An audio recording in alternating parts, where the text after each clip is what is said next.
दोस्तों, हमारी जिंदगी में कई ऐसे मौके आते हैं जब हमें परेशानियों का सामना करना पड़ता है। कई लोग तो जीवन में संघर्ष कर आगे निकल जाते हैं और कई अपने हालातों से हार मानकर खुद को जिंदगी के हवाले कर देते हैं। ऐसे में हमारी जिंदगी और हमारा खुद का कोई वजूद नहीं रहता। दुनिया उसी को सलाम करती है जो अपने कलाम खुद लिखते हैं। सिर्फ इंसान ही नहीं, कुदरत में हर प्राणी के साथ ऐसा होता है। तो आइए जानते हैं बाज के जीवन से जुड़ा आश्चर्यजनक किंतु एक ऐसा सत्य जो हम सबको प्रेरणा देगा। बाज लगभग 70 वर्ष जीता है, परंतु अपने जीवन के 40वें वर्ष में आते आते उसे एक महत्वपूर्ण निर्णय लेना पड़ता है। इस अवस्था में उसके शरीर के तीनों प्रमुख अंग बेअसर होने लगते हैं। पहला, पंजे लंबे और लचीले हो जाते हैं और शिकार पर पकड़ बनाने में कमजोर होने लगते हैं। दूसरा, चोंच आगे की ओर मुड़ जाती है और भोजन निगलने में मुश्किलें पैदा होने लगती है। तीसरा, पंख भारी हो जाते हैं और सीने से चिपकने के कारण पूरे खुल नहीं पाते हैं, उड़ाने सीमित कर देते हैं। भोजन ढूंढना, भोजन पकड़ना और भोजन खाना, तीनों प्रक्रियाएं अपनी धार खोने लगती है।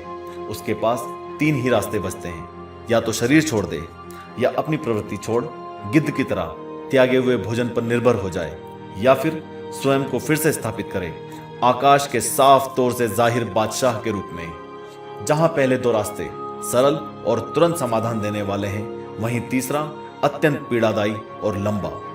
बाज पीड़ा चुनता है और स्वयं को फिर से स्थापित करता है। वह किसी ऊंचे पहाड़ पर जाता है, एकांत में अपना घोंसला बनाता है और तब शुरू करता है पूरी प्रक्रिया।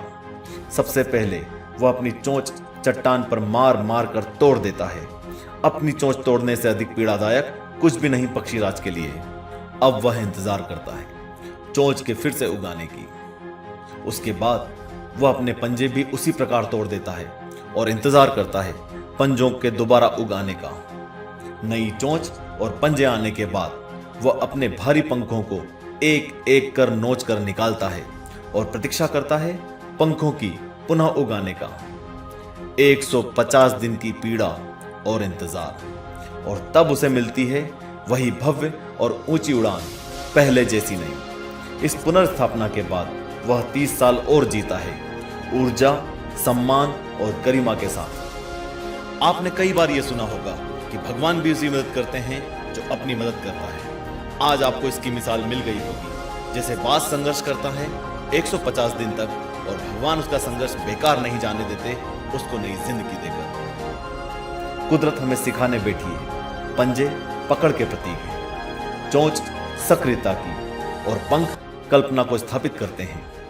इच्छा हालातों पर काबू रखने की, सक्रियता स्वयं के अस्तित्व की गरिमा बनाए रखने की, कल्पना जीवन में कुछ नयापन बनाए रखने की। इच्छा, सक्रियता और कल्पना तीनों के तीनों निर्बल पड़ने लगते हैं। हम में भी 40 तक आते आते हमारा व्यक्तित्व ही ढीला पड़ने लगता है। आधे जीवन में ही जीवन खत्म होने जैसा लगता है। उत्साह, आकांक्षा, ऊर्जा नीचे की ओर जाने लगती है। हमारे पास भी कई विकल्प होते हैं, कुछ सरल और तुरंत, कुछ पीड़ादायी। हमें भी अपने जीवन की मजबूरी भरे अति लचीलेपन को त्याग कर काबू दिखाना होगा, बाज के पंजों की तरह। हमें भी आलस पैदा करने वाली वक्र मानसिकता को त्याग कर ऊर्जा से भरी सक्रियता दिखानी होगी, बाज की चोंच की तरह। हमें भी भूतकाल में जकड़े अस्तित्व के भारीपन को त्याग कर कल्पना की आजाद उड़ाने भरनी होंगी, बाज के पंखों की तरह।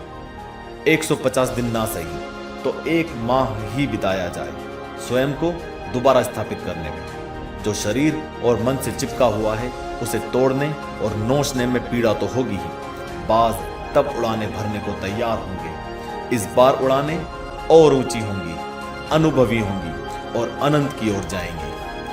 जीत तक जंग जारी रहेगी।